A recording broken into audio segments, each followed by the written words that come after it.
Bismillah, Assalamualaikum warahmatullahi wabarakatuh.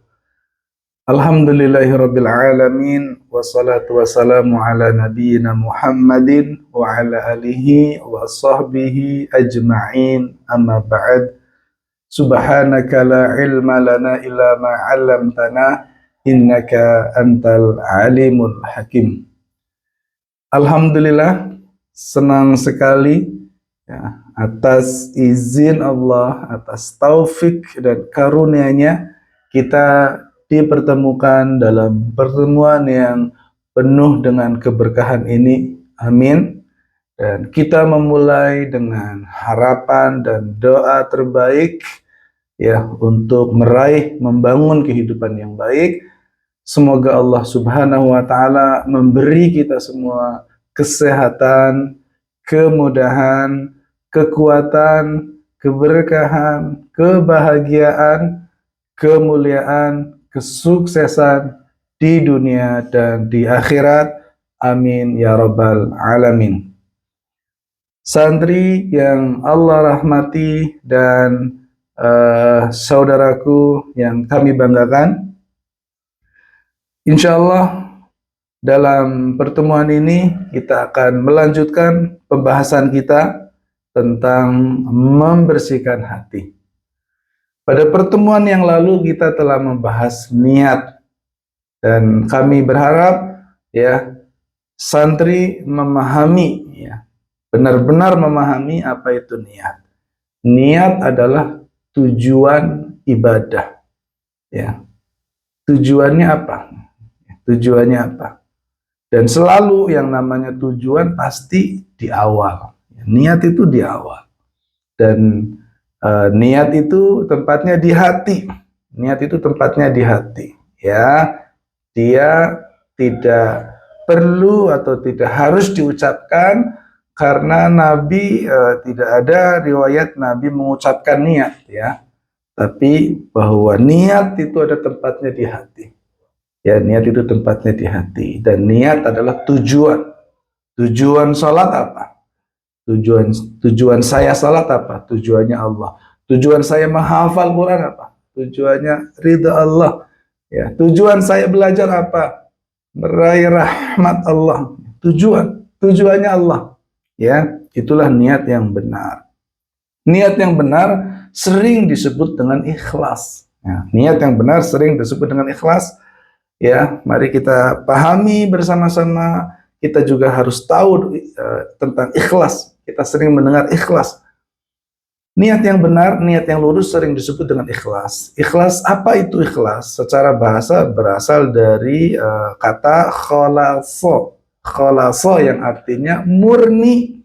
Apa itu murni? Murni itu ya tidak ada campuran. Murni itu ya hanya satu.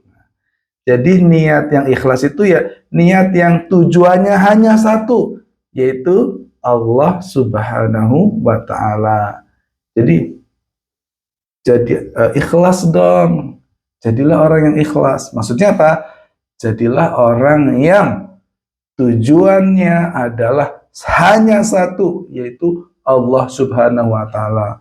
Ibadah yang ikhlas, ibadah yang tujuannya hanya satu, yaitu Allah. Salat yang ikhlas, salat yang tujuannya hanya Allah. Ya, menghafal Quran yang ikhlas, menghafal Quran yang tujuannya Allah. Ya, beramal, beraktivitas, piket, ya hanya Allah tujuannya. Ya, masya Allah, tabarakallah. Dan kita akan sama-sama melihat bagaimana keikhlasan, niat yang benar ini adalah sesuatu yang sangat amat besar keutamaannya. Yang pertama, ya niat yang benar atau niat yang ikhlas. Yang pertama, niat yang ikhlas adalah syarat diterimanya ibadah. Allah berfirman dalam Quran surat Al-Bayyinah ayat yang kelima, A'udzubillahi minasyaitonirrajim. Wa ma umiru illa liya'budullaha mukhlishina lahuddin hunafa. Padahal mereka tidak diperintah untuk beribadah kepada Allah kecuali mukhlisin, kecuali ibadah dengan ikhlas. Jadi Allah mewajibkan ikhlas dalam beribadah. Kalau tidak ikhlas, maka ibadahnya tidak diterima. Karena Allah tidak butuh ibadah yang tujuannya bukan Allah. Allah nggak mau. Allah hanya mau menerima ibadah yang ditujukan kepada Allah. Ditujukan kepada Allah. Tujuannya hanya Allah subhanahu wa ta'ala. Yang pertama, niat adalah syarat diterimanya ibadah. Kenapa kita harus membahas diterimanya ibadah? Ya harus, ya ini penting. Jangan sampai kita capek-capek beramal, bertahun-tahun ngafal Quran, di pondok bertahun-tahun sholat, piket, ngafal Quran, banyak hal yang kita lakukan, tapi pahalanya nggak ada nanti dari kiamat, kan? Ya, suatu hal kesia-siaan dan akan menyesal. Kenapa ya kok nggak diterima ya Ustadz? Kenapa ya? Ya, sudah ikhlas atau belum? Jadi harus ikhlas. Ya, betapa mengerikan ya, bertahun-tahun beramal tapi nggak ada pahalanya. Gara-gara nggak ikhlas. Ya, berjus-jus Quran dihafalkan tapi nggak ada pahalanya. Oh, ternyata nggak ikhlas. Nah, itu bisa jadi yang menyebabkan suatu ilmu tidak bermanfaat karena nggak ikhlas. Masya Allah ya. Ikhlas syarat diterimanya ibadah. Yang kedua, ikhlas membuat seseorang mendapatkan pahala meskipun terhalang untuk mengamalkan amalan yang sudah diniatkan. Ya, dalam satu hadis dalam perang Tabuk, Nabi berkata, sesungguhnya kita melewati lembah, kita berperang, ya, kemudian kita menghunuskan pedang. Ada orang yang tidak bersama kita, tidak ikut bersama kita, mereka di rumah, mereka di Madinah, tapi mereka mendapat pahala. Kata para sahabat yang ikut Nabi, kenapa mereka dapat pahala? Karena niat-niat yang ada di dalam hati mereka. Mereka niat ikut jihad, mau ikut perang, mau ikut jihad, tapi terhalang. Ya, ada yang sakit, ada yang sudah tua. Mereka punya niat, tapi mereka nggak bisa mengamalkannya karena ada halangan. Dan meskipun tidak mengamalkan, kata Nabi, mereka mendapat pahala yang sama. Kemudian yang ketiga, ya, niat yang benar membuat perkara mubah atau perkara duniawi bisa bernilai pahala atau bernilai ibadah di sisi Allah. Ya, dalam sebuah hadis Nabi bersabda, sungguh tidaklah engkau menginfakkan harta dengan tujuan mengharapkan wajah Allah, ya, tabtaghi biha wajah Allah, ya, mengeluarkan harta, ya, memberi nafkah dengan mengharap wajah Allah, maka pada hari kiamat kamu akan mendapatkan pahala, ya, hatta ma taj'alu fi fimra'atik, ya, sampai makanan yang kamu suapkan kepada istri. Jadi laki-laki, suami menyuapi istri mungkin dianggap sesuatu yang mubah atau dunia, ya, tapi ternyata suapan itu bernilai pahala apabila menyuapinya dengan niat mengharap ridha Allah, ya. Jadi sesuatu yang biasa, sesuatu yang mubah bernilai pahala apabila dilakukan dengan niat mengharap wajah Allah. Yang keempat, niat yang ikhlas, niat yang benar membuka pintu rezeki, membuka pintu kemudahan. Ya, dalam sebuah hadis, ya, Nabi bercerita tentang orang yang hutang. Man akhadha dainan, siapa yang berhutang, wa huwa yuridu an yuaddiyahu, dan dia berkeinginan, dia berniat, dia bertekad untuk membayar hutangnya. Niatnya benar. Saya utang dan saya bertekad untuk mengembalikan. Kata Nabi, a'anahullahu azza wa jal. Allah akan menolong dia untuk melunasi hutangnya. Masya Allah. Ya, orang dengan ya, orang berhutang lalu berniat untuk membayar hutangnya, Allah akan tolong dia. Allah akan beri dia rezeki, Allah akan beri dia kemudahan, Allah akan beri jalan keluar. Niat yang benar, niat yang ikhlas, ya, membuka pintu rezeki, pintu pertolongan Allah. Yang kelima, niat yang ikhlas mengantarkan seseorang pada kesuksesan. Ya. Dalam hadis riwayat Imam An-Nasai, ada seorang Arab Badui, orang Arab Badui, ya, datang kepada Nabi, wahai Rasulullah, saya berhijrah dan bersamamu untuk berperang, untuk berjuang. Tibalah waktunya peperangan, perang terjadi, kaum muslimin menang, dan ketika menang maka pembagian harta rampasan perang dibagi-bagi oleh para sahabat sampailah ke orang Arab Badui. Ya, kata sahabat, ini jatahmu, ini harta rampasan untukmu. Kata Arab Badui, apa ini? Ya, ini harta rampasan, ini untukmu. Ya, kemudian Arab Badui ini membawa harta rampasan tersebut kepada Nabi dan berkata, wahai Rasulullah, saya berhijrah dan berperang bersamamu bukan nyari harta. Saya nggak nyari ini. Terus kata Nabi, apa yang kamu cari? Wahai Rasulullah, saya menginginkan suatu saat nanti ketika saya perang, ya, ada anak panah musuh, ya, yang menancap di leherku. Dia menunjukkan lehernya.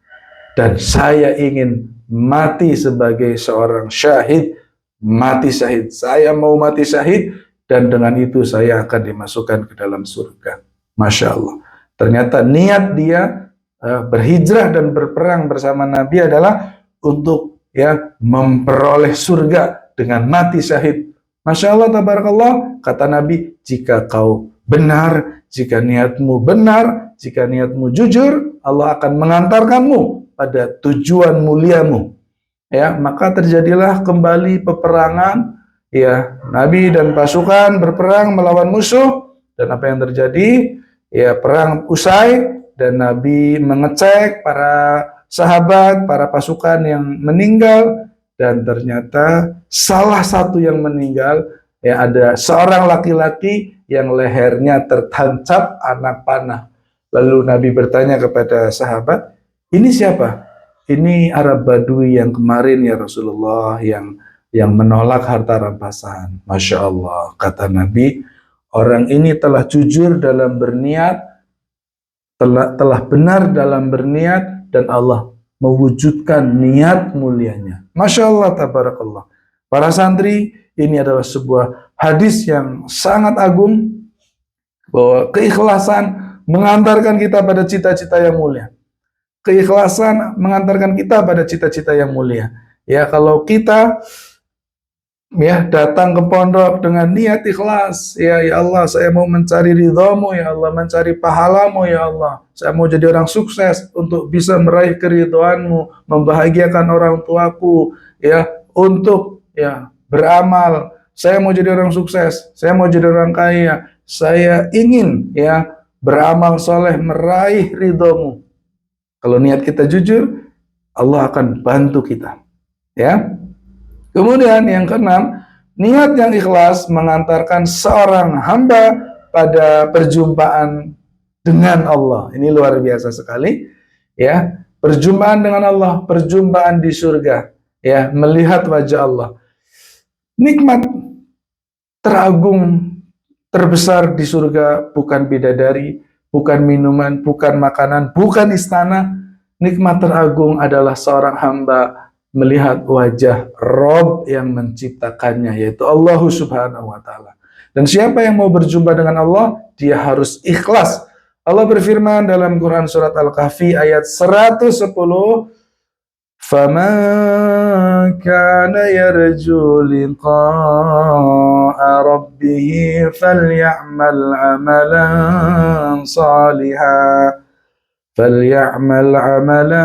صالحا ولا يشرك بعبادة ربه أحدا. Siapa yang mengharapkan berjumpa kepada Allah, hendaknya dia beramal soleh, berbuat baik, mengerjakan sholat, menghafal Quran, berbakti pada kedua orang tua, membantu teman, berbuat kebaikan, berzikir, tapi tidak hanya berbuat baik. Wala yusyrik bi'ibadati rabbihi ahada, dan dia tidak boleh menyekutukan Allah dalam beribadah. Maksudnya apa? Tidak boleh ada tujuan lain dalam beribadah. Tujuannya harus satu, tujuannya harus Allah, niatnya harus ikhlas. Kalau mau berjumpa dengan Allah, berbuat baik, beramal soleh, dan harus ikhlas.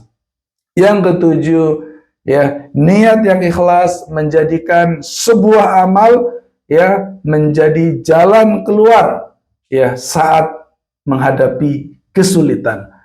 Amalan yang dilakukan dengan ikhlas akan menjadi sebab jalan keluar saat kita mengalami kesulitan, ya. Ada sebuah hadis yang berisi kisah 3 orang Bani Israel ya yang melakukan perjalanan sampai malam hari dan mereka bermalam di sebuah goa. Kemudian tiga-tiganya memutuskan untuk bermalam di dalam goa.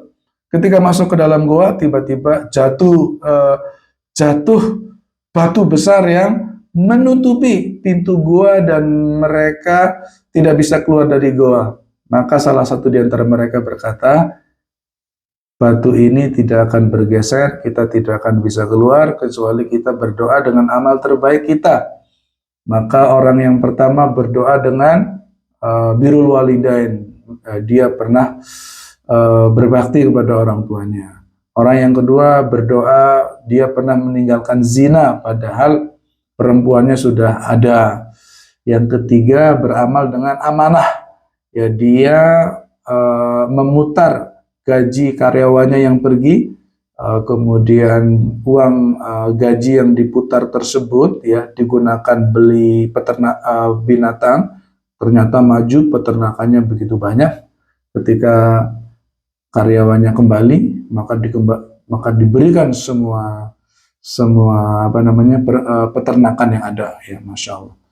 Dan tiga-tiganya berdoa dengan sebuah kalimat, ya Allah, jika saya mengerjakan itu, ya semata-mata mencari ridhomu, maka mudahkanlah kami dalam menghadapi kesulitan ini. Apa yang terjadi ketika orang pertama berdoa, batunya bergeser.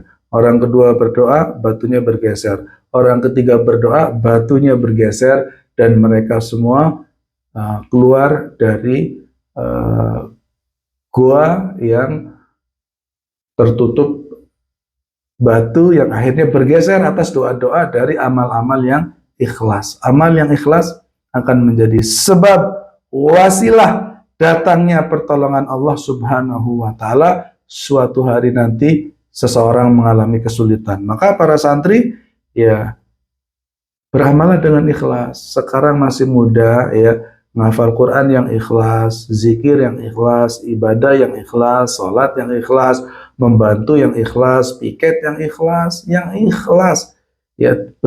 sekarang 15 tahun, 16 tahun, 17 tahun yang ikhlas.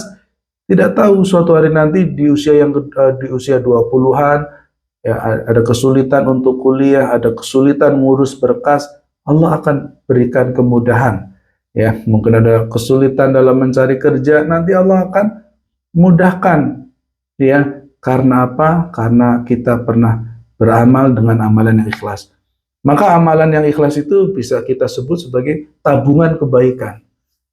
Ya, amal yang ikhlas itu tabungan kebaikan yang suatu hari nanti kita akan bisa memperoleh ya kebaikannya saat kita menghadapi kesulitan, akan menjadi kemudahan yang Allah berikan. Para santri yang Allah rahmati, inilah 7 keutamaan niat yang ikhlas. Dengarkan baik-baik, pahami baik-baik, karena ya sungguh amat luar biasa niat yang ikhlas ini dampaknya dalam kehidupan seorang hamba, seorang manusia, khususnya orang-orang muda yang punya tujuan besar, ingin jadi orang sukses, ya, ingin membanggakan, membahagiakan kedua orang tuanya, ingin merubah nasib, ikhlas adalah salah satu bekal modal yang utama. Bahwa saya melihat ya orang-orang berhasil, orang-orang sukses dari bawah, dari keluarga yang sederhana, karena ketulusan, karena keikhlasan. Ya, keikhlasan mereka menjalani hari-hari, suatu hari nanti mereka akan diberikan kemudahan oleh Allah. Terima kasih, semoga bermanfaat. Wabillahi taufiq wal hidayah. Wassalamualaikum warahmatullahi wabarakatuh.